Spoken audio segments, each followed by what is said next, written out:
New doctors pathology and consultation সেন্টারে অভিযানে সেনা অভিযান এবং এসিলেন্ট সহ অভিযানে আমাদের রাষ্ট্রপক্ষ থেকে কিছু অনিয়ম এবং ত্রুটি বিচ্যুতি পাওয়া যায়, যার পরিপ্রেক্ষিতে মেডিকেল প্র্যাকটিস অ্যান্ড বেসরকারি ক্লিনিক অ্যান্ড টেকনিশিয়ান নিয়ন্ত্রণ আইন 1982 13-1 ধারায় তাকে 5,000 টাকা অর্থদণ্ড করা হয়েছে এবং সতর্কতা করা হয়েছে। ভবিষ্যতের জন্য এই ত্রুটি বিচ্যুতি এবং অনিয়মগুলো সংশোধন করা হয় সে ব্যাপারে নির্দেশনা দেওয়া হয়েছে। ধন্যবাদ।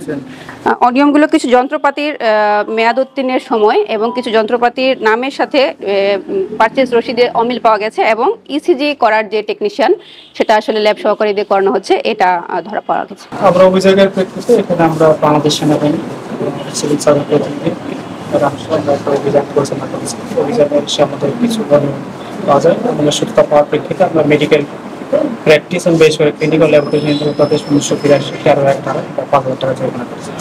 এই ধরনের অভিযোগ করে ভবিষ্যৎ অভিযান অব্যাহত থাকবে।